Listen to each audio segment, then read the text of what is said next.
자, 우리 언어 논리에 대해서 한번 얘기를 좀 해볼게요. 지금 이 보는 시험지가요. 5급 공무원에서 보는 그 피셋 언어 논리 시험이거든요. 그 언어 논리 시험은 두 가지라고 보시면 돼요.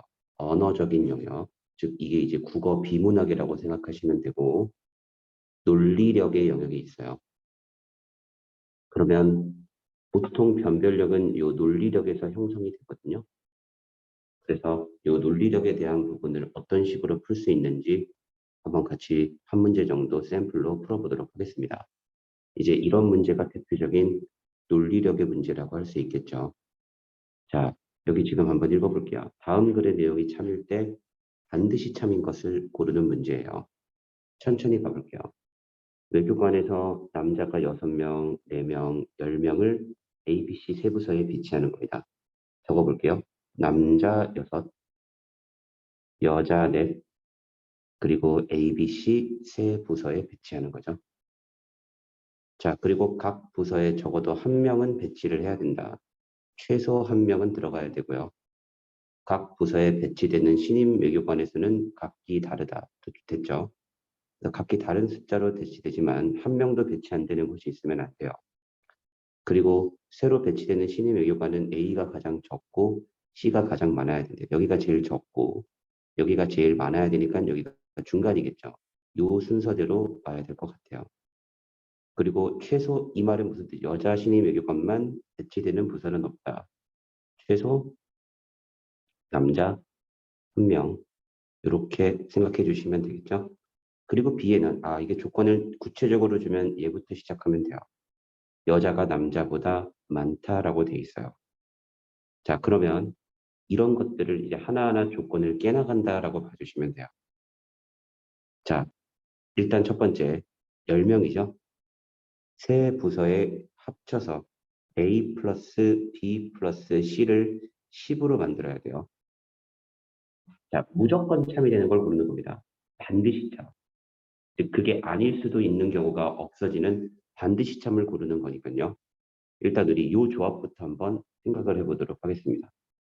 자, 이럴 때 중요한 건 하나 설정해 두는 거예요. 얘를 한 명이라고 둬볼게요. A에 한 명이 들어가고, 자, B에 2명이 들어가고, C에 7명이 들어가면 플러스 10이 되네요. 그런데, 자, 여기 보시면, 무조건 남자는 한 명은 배치를 해야 되죠. 그리고 B에는 여자가 남자보다 많아야 돼요. 근데 B에 2명이 돼버리면요. 여기 남자 한 명이 들어가는 순간 무조건 남자는 한 명 들어가야 되니까 여자 한 명이 돼버리니까 남녀 수가 똑같아지죠. 그럼 B는 2명이 될 수가 없네요. 3명, 6명도 있을 것 같아요. 이것도 괜찮죠. 자, 그때 여기 남자가 한 명이면 여자가 2명이 될 수 있으니까 얘도 충족시키고 얘도 충족시키는 것 같아요. 됐죠? 이 경우가 있을 수 있습니다.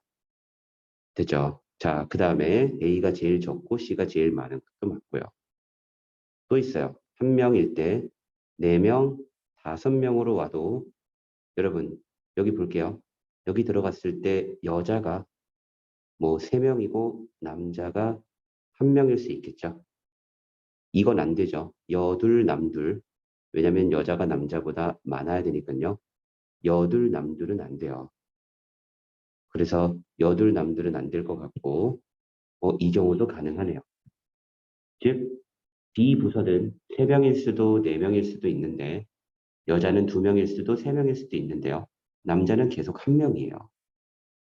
이런 공통된 어떤 속성을 찾는 겁니다. 1명, 5명, 4명이라고 해볼게요. 아니, 그죠? 이건 이미 조건이 틀렸어요.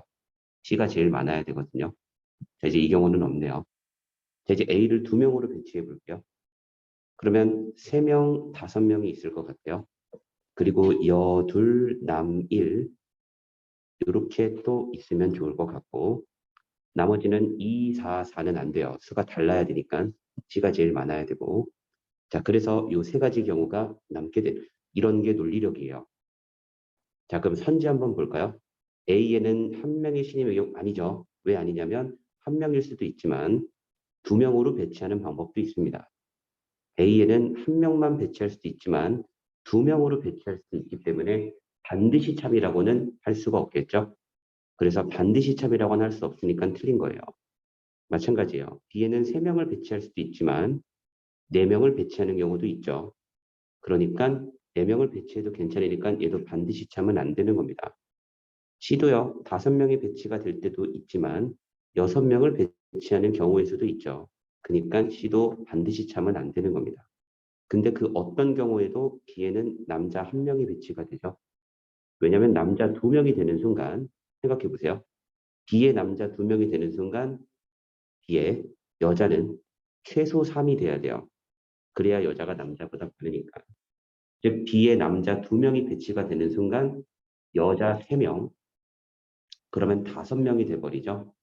근데 B가 5명이 돼버리는 순간 C가 제일 많아질 수가 없습니다. C의 인원이 제일 많아질 수가 없기 때문에 마찬가지로 B는 1명밖에 안 돼요. 2명부터는 올 수가 없습니다. 훌륭하고요. 자, C에는 여자 신임 외교관이 2명이 배치가 된다. 이거는 뭐 상관없는 얘기예요. 우리가 찾은 것과는 관련이 없고. 그래서 정답은 4번으로 가주시면 되는, 즉 이렇게 조건을 만들어 두고 따져줘 가면서 하나씩 확인해 가는 연습, 그리고 수고해 가는 연습을 하는 게 어떤 논리력의 부분이라고 보시면 됩니다. 그래서 논리적으로 절대 빠져나갈 수 없는 거 하나가 바로 4번이 돼서 정답을 4번으로 가주시면 되는 이런 문제를 논리력 문제라고 해요. 그래서 제가 이 언어 논리까지도 진행할까 싶은 생각을 지금 하고 있습니다. 한번 보시고 이해가 잘 되시면 저한테 한번 얘기를 좀 해주시면 좋을 것 같아요. 어쨌든 오늘 여기까지 하고 저희는 또 수업 때 뵙도록 하겠습니다. 여기까지 할게요.